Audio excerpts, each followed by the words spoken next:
নমস্কার। আমরা এখন দাঁড়িয়ে আছি হুগলির ভদ্রেশ্বরে অবস্থিত ভদ্রেশ্বরনাথ শিব মন্দিরে। এটি একটি অত্যন্ত প্রাচীন ও ঐতিহাসিক মন্দির। বাংলার মন্দির সংস্কৃতি, শৈব উপাসনা পরম্পরা ও বাংলার ইতিহাস ও ঐতিহ্যের সঙ্গে জড়িয়ে আছে এই শিব মন্দির। জনশ্রুতি এই মন্দিরটি প্রায় 500 বছরের প্রাচীন। এই মন্দিরের শিবলিঙ্গটি স্বয়ম্ভু নিজে থেকেই মাটি ভেদ করে মাটির উপরে উঠে এসেছে। মানুষের বিশ্বাস এই ভদ্রেশ্বর নাথের নাম অনুসারেই এই জায়গার নাম হয়েছে ভদ্রেশ্বর। মন্দিরের চারপাশটা আপনাদের দেখানোর চেষ্টা করছি, আপনারা ভিডিওটি দেখতে থাকুন এবং এই মন্দির সম্পর্কে আমি কিছু কথা আপনাদের সঙ্গে শেয়ার করিনি। ঐতিহাসিক গবেষক ও ভক্তদের মতে শিব পুরাণে এই ভদ্রেশ্বর নাথের উল্লেখ রয়েছে। এই মন্দিরটি ভদ্রেশ্বরে গঙ্গার খুব কাছেই অবস্থিত। এই মন্দিরে যে শিবলিঙ্গটি আছে সেই শিবলিঙ্গের মাথায় একটি বড়সড় ফাটল রয়েছে এবং সেই ফাটল নিয়ে দুটি জনশ্রুতি বা কিংবদন্তি আছে, আপনাদের শোনাবো এক এক করে। এই ভদ্রেশ্বরনাথ শিব মন্দিরের খুব কাছেই গঙ্গার একটি ঘাট আছে যার নাম মানিকনগর ঘাট। কিংবদন্তি অনুসারে আজ থেকে বহু বছর আগে এক সাধু লোভের বশবর্তী হয়ে এই শিবলিঙ্গের মাথা থেকে একটি মহামূল্যবান মানিক বা রত্ন তুলে নেবার জন্য ত্রিশূল দিয়ে আঘাত করলে শিবলিঙ্গের মাথায় একটি বড়সড় ফাটল তৈরি হয়ে যায় এবং সাধু সেই মহামূল্যবান মানিক নিয়ে পালাতে গিয়ে গঙ্গায় পড়ে যান এবং তিনি গঙ্গায় ডুবে মারা যান। সেই থেকে এই গঙ্গার ঘাটের নাম হয় মানিকনগর ঘাট। তবে এই কিংবদন্তি ছাড়াও আরো একটি কিংবদন্তি আছে এই শিব মন্দিরের শিবলিঙ্গের মাথায় ফাটল নিয়ে। বলবো সেই কাহিনী এবং দেখাবো আপনাদের শিবলিঙ্গের মাথায় যে বড়সড় ফাটল আছে সেই ফাটলটি। আপনারা পর্দায় যে মন্দিরটি দেখছেন এই মন্দিরটি প্রায় 250 বছরের পুরনো। এই যে বারান্দায় জোড়া জোড়া গোল গোল থাম দেখছেন উঁচু উঁচু, যার উপর দাঁড়িয়ে আছে মন্দিরের কড়িবর্গার ছাদ, আর মন্দিরের 3 দিকে রয়েছে টানা বারান্দা, আর 3 দিকেই রয়েছে এইরকম জোড়া জোড়া গোল গোল উঁচু উঁচু থাম। এই যে জোড়া জোড়া গোল গোল উঁচু উঁচু থাম, কড়িবর্গার ছাদ, টানা বারান্দা, মন্দিরের প্রবেশপথের খিলান এবং খিলানের কারুকাজ এবং লাল রঙের মেঝে, এসবের মধ্যেই রয়েছে একটা সাপিকিয়ানা ও বনেদিয়ানা ছাপ। বলবো সে কথা। তার আগে বলি যে এই মন্দিরের বয়স 250 বছরের হলেও এই মন্দিরে পুজোর বয়স কিন্তু 500 বছরের পুরনো, যা আপনাদের আগেই বলেছি। আজ থেকে 500 বছর আগেই একেবারে প্রথম দিকে হোগলা পাতায় ছাওয়া পর্ণ কুটিরে বাবার পুজো হতো। 500 বছর কেন, তারও কয়েকশো বছর আগে গঙ্গা বা হুগলি নদী এই অঞ্চলের ওপর দিয়ে প্রবাহিত হতো। ক্রমশ গঙ্গা নদী বা হুগলি নদী তার গতিপথ পরিবর্তন করার ফলে জল সরিয়ে গিয়ে এখানে চড়া জেগে ওঠে এবং সেই চড়াটি জঙ্গলাকীর্ণ হয়ে ওঠে, যেখানে আশ্রয় নেয় হিংস্র জন্তুর দল ও সরীসৃপের দল। আমরা এবার মন্দিরের গর্ভগৃহে প্রবেশ করছি। সংস্কারের ফলে মন্দিরটি মেঝে ও দেয়াল অনেকটা আধুনিক হয়ে গেছে, আপনারা দেখছেন সেই ছবি।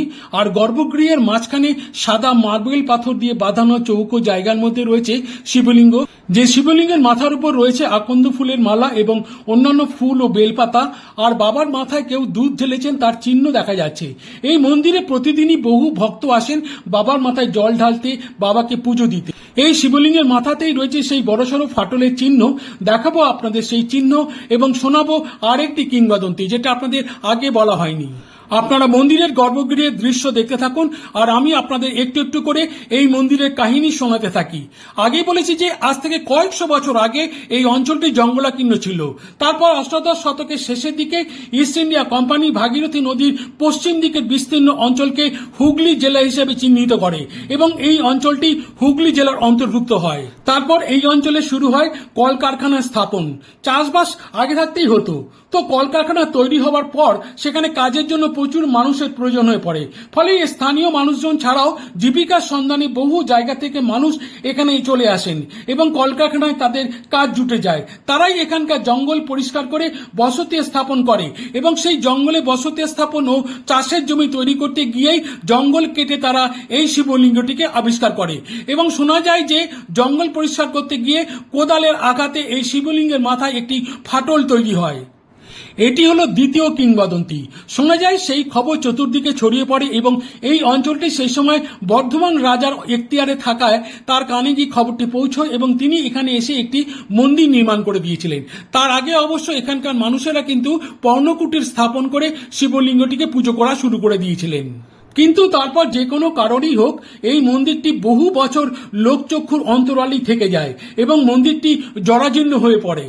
তার বেশ কয়েক বছর পর সখীবালা দাসী নামে এক স্থানীয় শিবের পূজারী তিনি উদ্যোগ নিয়ে মন্দিরটি সংস্কার করে দেন। সখীবালা দাসী ছিলেন নিঃসন্তান ও বিধবা। তার পিতার নাম ছিল শ্যামসুন্দর মণ্ডল। তিনি ছিলেন সেই সময়কার একজন নামী ও ধনী ব্যবসায়ী। প্রধানত তার অর্থেই এই মন্দিরটি তৈরি হয়েছিল। আপনারা মন্দিরের ছাদে একটি চারচালা চূড়া দেখলেন এবং মন্দিরের চারদিকে যে প্যারাপিট রয়েছে সেখানেও সুন্দর নকশা করা রয়েছে। হাওড়া ব্যান্ডেল লাইনের ভদ্রেশ্বর স্টেশনে নেমে টোটো করে এই মন্দিরে খুব সহজেই আসা যায়।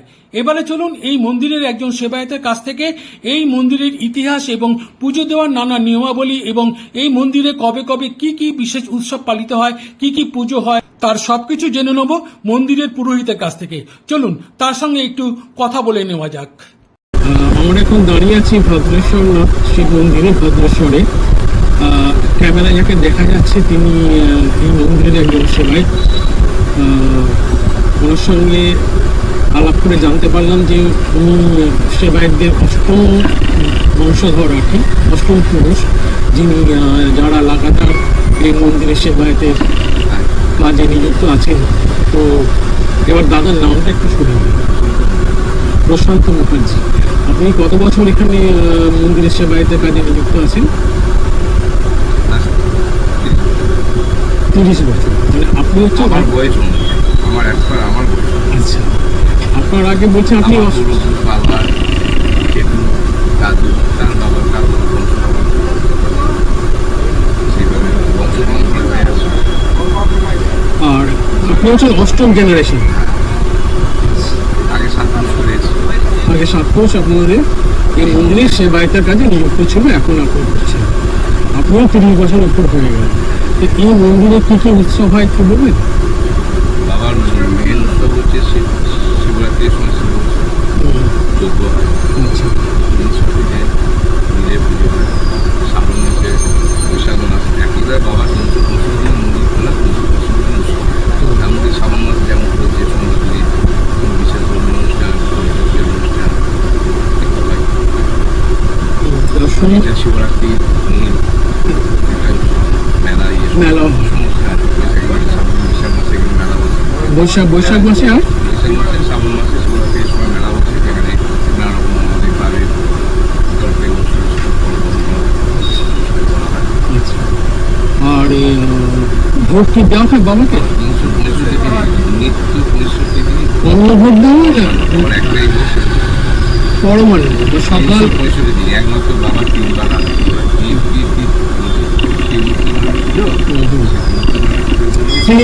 ত্রিমূর্তি নয়ন পুজো। আবার 3টে চোখ দেখেছেন? হ্যাঁ হ্যাঁ। বাবার ধ্যানে যেমন বলা আছে পঞ্চবক্তম সেই নেত্র, আচ্ছা, বাবার ধ্যানে বলা আছে পঞ্চবক্তম সেই নেত্র। পঞ্চবক্তম হচ্ছে বাবার 5টা মানে 3টে। ওটাকে উদ্বোধন তা আমরা যেটা দেখতে পাই বাবার একটা মুখ আর 3টে নেই, বাবার 4টে মুখ আর দেখা যায় চারদিকে আছে না। সাথে পুরাণে ব্যাখ্যাতে আছে, পুরাণে বলা আছে বাবার চারটি নেত্র, এক একটা মাথায় 3টে করে নেত্র। তাহলে বাবার পঞ্চবক্তর সেই নেত্র, পঞ্চবক্ত মানে বাবার 5টা মাথা, তাহলে বাবার একটা মাথা যদি 3টে করে চলে আসে, বাবার 5টা মাথায় ক্ষমতা চলে।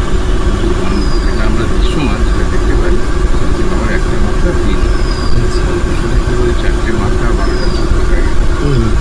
বাবা এই পুরাণের ব্যাখ্যা দেওয়া আছে, বাবার এই 4টে মাথা 12টা চোখ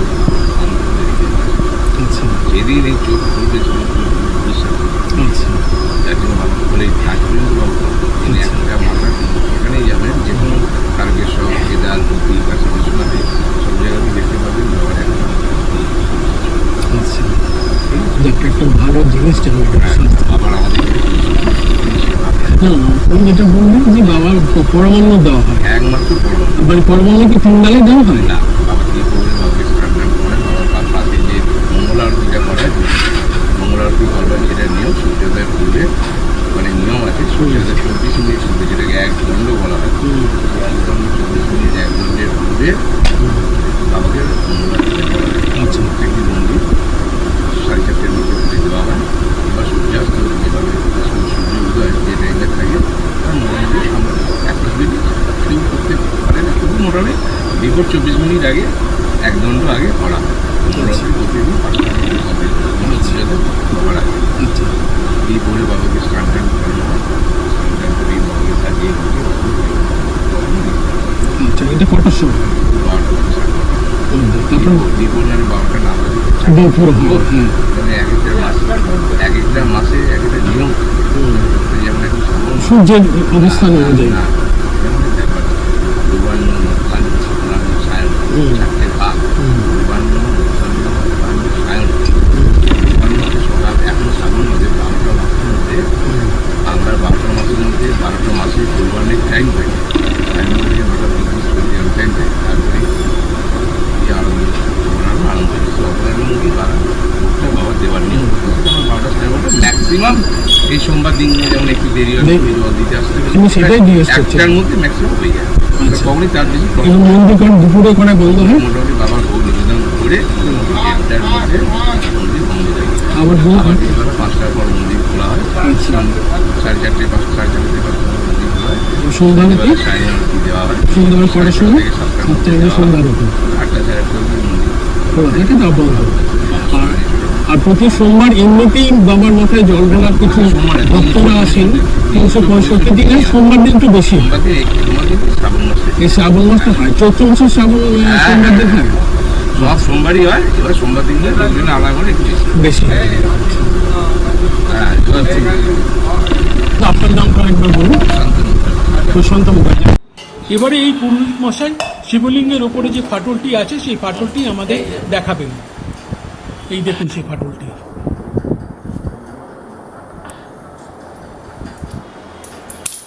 বাবা ত্রিনয়ন।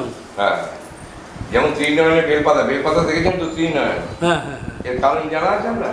না, আমার জানা নেই। আচ্ছা, আমি বলে দিচ্ছি। বলুন। একবার যজ্ঞের সময় ব্রহ্মা বিষ্ণু খুব ঝগড়া লেগেছে। ব্রহ্মা বলছে আমি বড়, বিষ্ণু বলছে আমি বড়। ব্রহ্মা বলছে আমি জীবের সৃষ্টিকর্তা, হ্যাঁ। কথাটা ঠিকই কথা। হ্যাঁ। বিষ্ণু বলছে আমার সমস্ত শরীর থেকে হ্যাঁ। সমস্ত দেবদেবীর জন্ম হয়েছে। হ্যাঁ। আপনি একটু জিজ্ঞেস করে আসুন, হ্যাঁ। সমস্ত দেবদেবীর সৃষ্টি হয়েছে, কথাটা ঠিকই বলেছে। হুম তখন তারা মহেশ্বরের দ্বারস্থ হল যে বাবা আপনি বলুন। বাবা তখন বলল আমার অনাদি লিঙ্গ এর কোথায় শুরু আর কোথায় শেষ তোমরা দুজনে বার করো। ব্রহ্মাকে দিল ওপরটা খুঁজতে, বিষ্ণুকে দিল নিচেটা খুঁজতে। ওরা কয়েক বছর ধরে খুঁজতে গেল, যত যাচ্ছে বাবার অনাদি লিঙ্গকে তত দেখে এগিয়ে যাচ্ছে, শেষ আর নেই। ফিরে এলো, ফিরে এসে বলল যে না মহাশয় আপনার অনাদিলিঙ্গের কোনো শেষ বা শুরু পেলাম না।